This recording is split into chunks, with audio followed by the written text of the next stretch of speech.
Hello and welcome. We're doing another of our fantastic interviews with traders at Sanctuary. Today, I'm delighted to be joined by Adam McSkelly from McSkelly Leathers and McSkelly Industries. So let's click on the right buttons and welcome Adam. Hello, Adam. How are you doing? Yeah, good, thanks. All set up, ready to go. Fantastic. What a selection that you've got there for us. There's some amazing pieces that I've never seen before. Can I assume that you've been very busy during lockdown? Yeah, I work from home anyway, so being told to stay at home meant I just made things constantly, and I didn't have any shows, which gave me more time for making. So lots of things have been made. Fantastic. How did you get into steampunk in the beginning, and what's your sort of background? Where did you come in from? I studied theatre at uni, and I got into live action role playing in a big way. Through that, I met a man called Mikey Smith. You may well know him.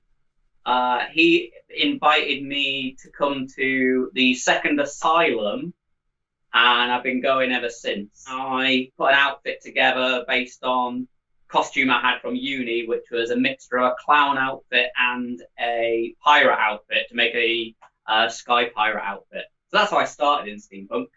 You work in leather predominantly, but your robot is just Yeah, it's great.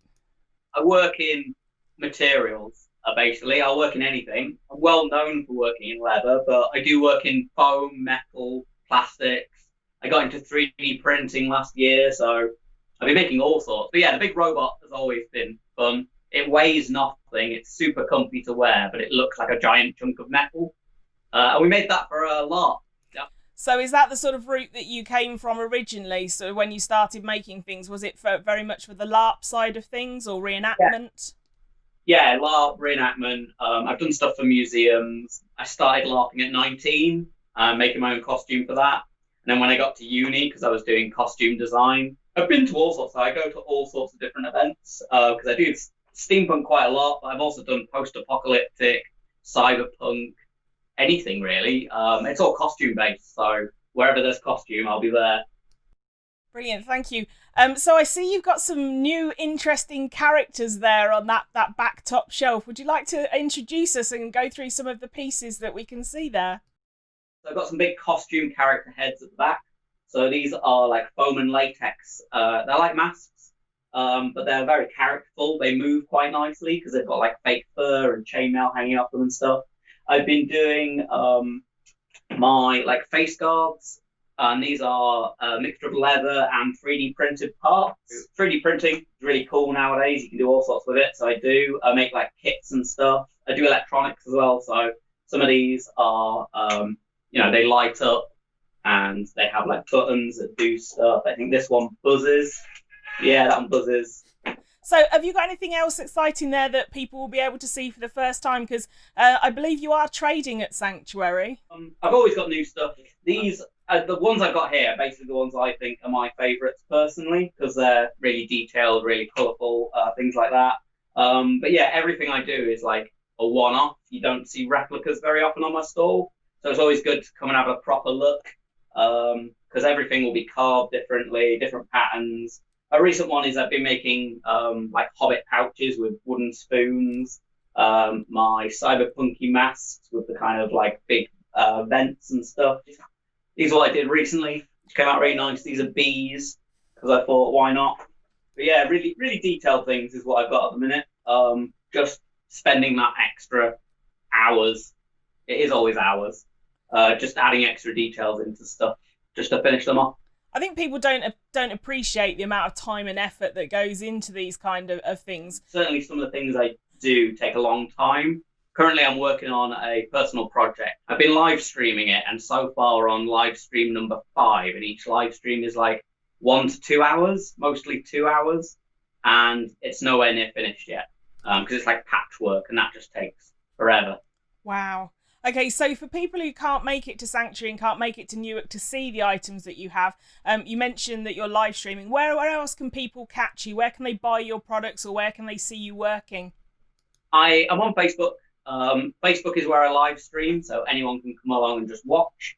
I do Tuesday, I do leather working, and I do that on my McSkelly Leathers group. And then I do a prop making one as well. So I've been making a lot of like personal props recently, 3D printing and foam builds and all kinds of things. And I do that over on McSkelly Industries. So that's where I do like 3D printed kits for people. So things like this, they come in kit form and you build them. They come with all the LEDs and switches, but you can change it up if you want, put other stuff in. And I've got some projects I'm working on at the minute, and that is Thursday on McSkelly Industries at 6 o'clock usually. And I tend to do that every week. So I do one on Tuesday, which is me leather working for a couple of hours, and that's McSkelly Leathers. And then McSkelly Industries prop making, 6 o'clock Thursday evening. Fantastic. And for anybody who's watching this all around the world, that's British summertime. So yeah, do join Adam to find out more about those things. Adam McSkelly, tea or gin? I am a tea man. Don't drink, so I just don't enjoy it. So tea, I do enjoy. I literally have a brew on the go at the minute, which is basically what gets the workshop running. So yeah, tea all the way. So McSkelly Leathers and McSkelly Industries powered by tea. That's been fantastic. A huge thank you for setting that all up for us and talking to us. I look forward to seeing you at Sanctuary. So there we go, ladies and gentlemen. That was Adam McSkelly of McSkelly Leathers and McSkelly Industries. Go and check him out on Facebook. As he said, he does live streams. So if you're interested in making your own props or learning more about leather, then do pop across there and also see some of the amazing items that he's been making during lockdown and grab something special. I mean, if you can have a pouch that looks like a pie, that sounds superb. Other than that, we look forward to seeing you very soon. Stay safe. Thank you.